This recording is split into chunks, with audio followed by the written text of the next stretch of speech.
Welcome to the Sagebrush Trail. Stories of Western adventure, ranging from the frontier to the Yukon. I'm Mardell. Reading The Virginian by Owen Wister.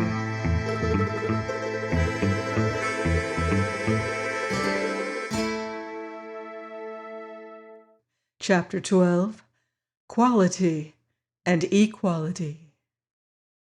To the circle at Bennington, a letter from Bear Creek was always a welcome summons to gather and hear of doings very strange to Vermont. And when the tale of the changed babies arrived duly by the post, it created a more than usual sensation and was read to a large number of pleased and scandalized neighbors. "I hate her to be where such things can happen," said Mrs. Wood. "I wish I could have been there," said her son-in-law, Andrew Bell. "She does not mention who played the trick," said Mrs. Andrew Bell. "We shouldn't be any wiser if she did," said Mrs. Wood. "I'd like to meet the perpetrator," said Andrew. "Oh, no," said Mrs. Wood. "They're all horrible." And she wrote at once, begging her daughter to take good care of herself, and to see as much of Mrs. Balaam as possible, and of any other ladies that are near you, for you seem to me to be in a community of roughs. I wish you would give it all up. Did you expect me to laugh about the babies?" Mrs. Flint, when this story was repeated to her, she had not been invited to hear the letter, remarked that she had always felt that Molly Wood must be a little vulgar, ever since she began to go about giving music lessons like any ordinary German. But Mrs. Wood was considerably relieved when the next letter arrived. It contained nothing horrible about barbecues or babies.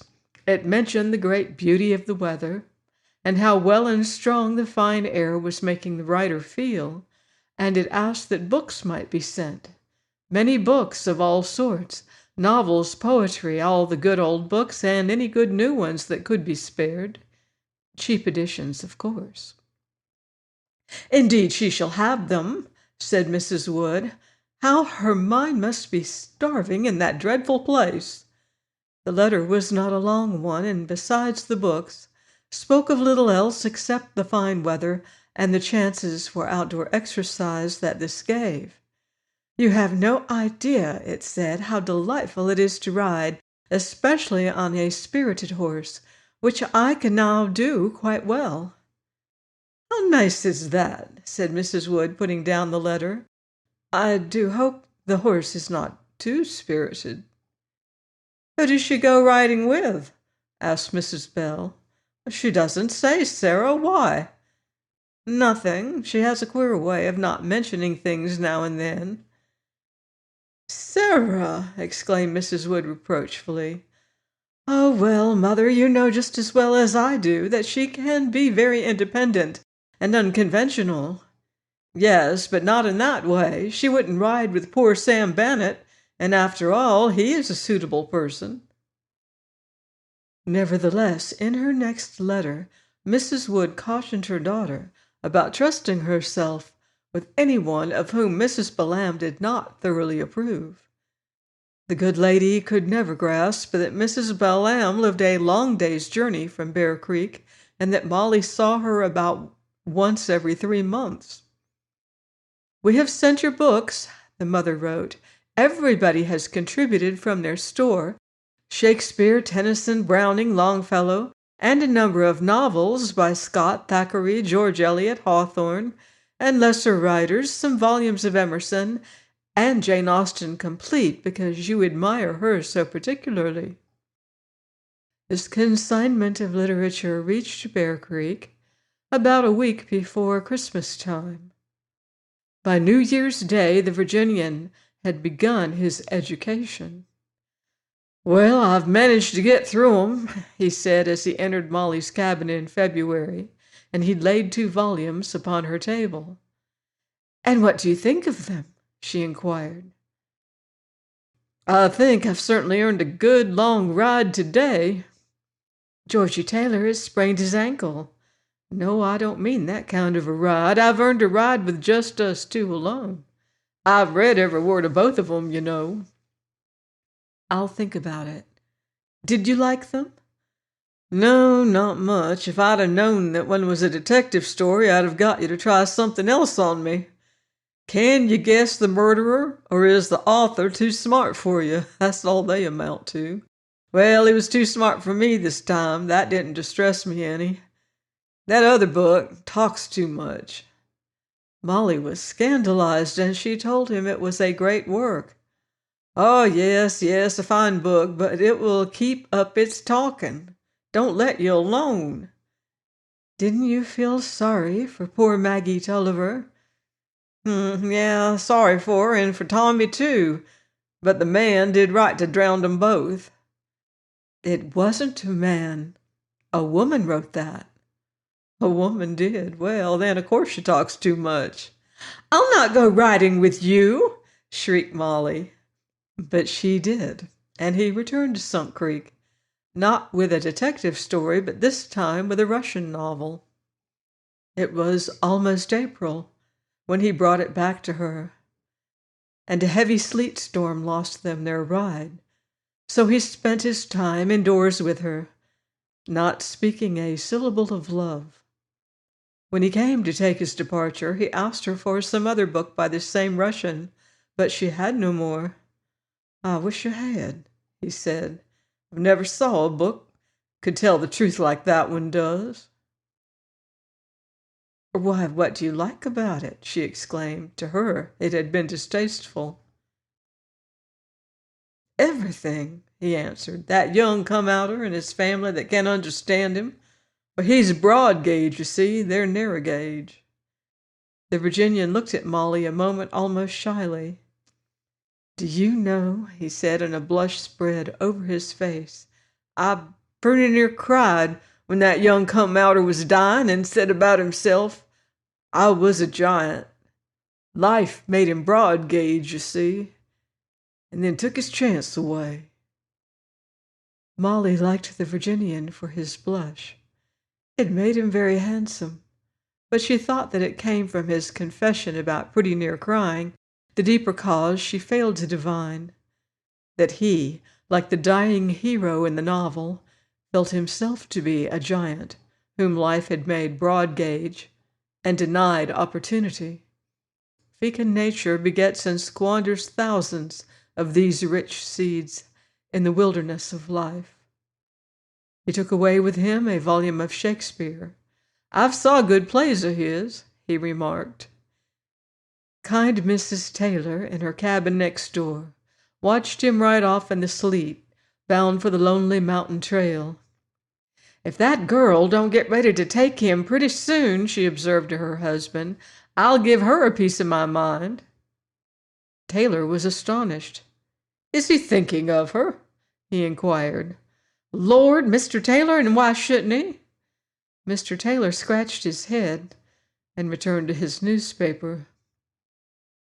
It was warm, warm and beautiful, upon Bear Creek. Snow shone upon the peaks of the Bow Leg Range. Lower on their slopes the pines were stirring with a gentle song, and flowers bloomed across the wide plains at their feet. Molly and her Virginian sat at a certain spring where he had often ridden with her. On this day he was bidding her farewell before undertaking the most important trust which Judge Henry had as yet given him. For this journey she had provided him with Sir Walter Scott's Kenilworth. Shakespeare he had returned to her. He had bought Shakespeare for himself. "As soon as I got used to reading it," he had told her, "I knowed for certain that I liked reading for enjoyment." But it was not of books that he had spoken much today. He had not spoken at all. He had bade her listen to the meadowlark when its song fell upon the silence like beaded drops of music. He had showed her where a covey of young willow grouse were hiding as their horses passed. And then, without warning, as they sat by the spring, he had spoken potently of his love She did not interrupt him. She waited until he was wholly finished. "I'm not the sort of wife you want," she said with an attempt of airiness. He answered roughly, "I'm the judge of that." And his roughness was a pleasure to her, yet it made her afraid of herself.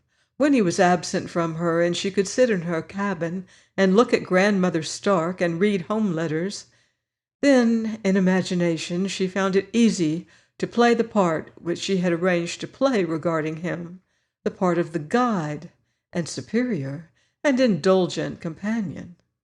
But when he was by her side, that part became a difficult one. Her woman's fortress was shaken by a force unknown to her before. Sam Bannet did not have it in him to look as this man could look. When the cold luster of his eyes grew hot with internal fire, what color they were baffled her still.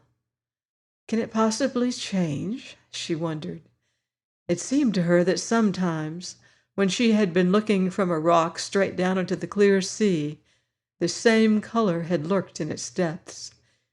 Is it green or is it gray? She asked herself, but did not turn just now to see. She kept her face toward the landscape. "All men are born equal," he now remarked slowly. "Yes," she quickly answered with a combative flash. "Well?" "Maybe that don't include women," he suggested. "I think it does." "Do you tell the kids so?" "Of course I teach them what I believe." He pondered. "I used to have to learn about the Declaration of Independence. I hated books and truck when I was a kid." "But you don't any more." "No, I certainly don't. But I used to get kept in at recess for being so dumb. I was most always at the tail end of the class. My brother, he'd be head sometimes." "Little George Taylor is my prize scholar," said Molly. "Knows his task, does he?" "Always. And Henry Dow comes next." "Who's last?" "Poor Bob Carmody. I spend more time on him than on all the rest put together." "My," said the Virginian, "ain't that strange?" She looked at him, puzzled by his tone. "It's not strange when you know Bob," she said. "It's very strange," drawled the Virginian. "Knowing Bob don't help it any."